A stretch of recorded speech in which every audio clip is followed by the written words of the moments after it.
Merci, Régis Juanico. Oui, Madame la Présidente, très rapidement. D'abord, pour abonder dans le sens de Marie-Georges Buffet, effectivement, euh, il y a eu cet été, finalement, d'excellents résultats à la fin de l'été, dans un certain nombre de disciplines, athlétisme, natation, judo. Je voudrais aussi rajouter, puisque eux, ils sont au plus haut sommet depuis maintenant 3 ans, l'équipe de France de handball, à la fois les masculins et les féminins.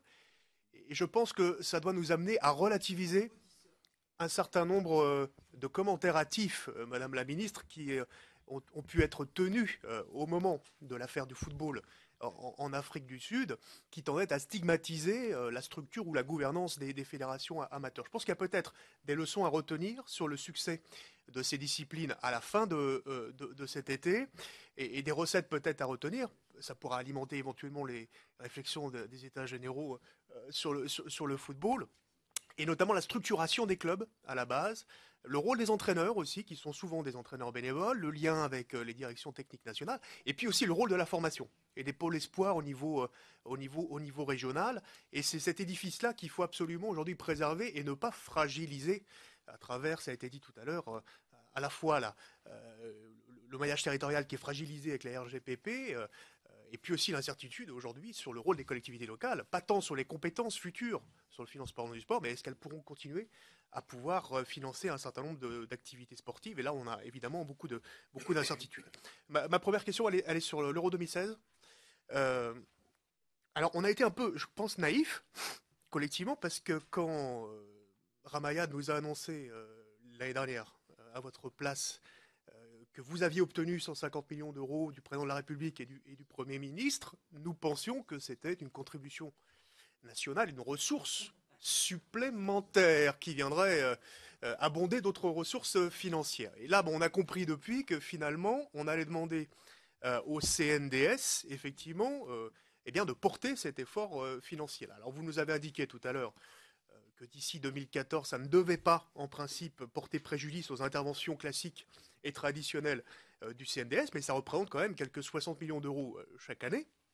Et donc, légitimement, on se pose la question, puisque les ressources nouvelles pour le CNDS, là aussi, Ramayad nous avait annoncé pour l'année 2010 18 millions d'euros pour les paris en ligne, et en année pleine 30 millions d'euros, mais on a de fortes incertitudes aujourd'hui sur ces sommes-là.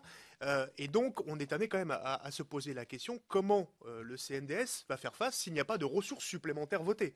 Ou alors, il faut voter des amendements au moment de la séance publique pour augmenter un certain nombre de prélèvements, notamment de la Française des Jeux. Est-ce que vous pouvez nous donner aussi, Madame la Ministre, la répartition détaillée des aides de ces 150 millions d'euros-là entre les différentes villes, sachant que certaines villes, depuis, se sont désistées, je pense notamment à Strasbourg. Et puis, je voulais simplement terminer en évoquant le DIC. Alors là aussi, on a été, je crois, naïf. Enfin, quand on a voté la suppression du DIC, effectivement, enfin, en tout cas ceux qui l'ont voté l'an dernier, pensaient bel et bien que les 25 millions d'euros d'économie allaient être récupérés par le budget des sports. Marie-Georges Buffet a évoqué le sport pour tous. Ça éviterait d'avoir chaque année un fonds de concours issu du fonds de roulement du CNDS, dont on nous dit chaque année qu'il est exceptionnel. Là aussi, c'est les propos de Ramayad l'an dernier de ce fonds de roulement. Euh, Ça nous éviterait d'avoir recours à ce fonds de roulement-là, mais force est de constater que ces sommes-là, on les a perdues. Alors il y a le sport pour tous, bien évidemment, mais on avait aussi évoqué à l'époque une piste avec le CNOSF qui était est-ce qu'on peut réfléchir à la retraite aussi des sportifs de haut niveau. Voilà, dernière question, Madame la Présidente.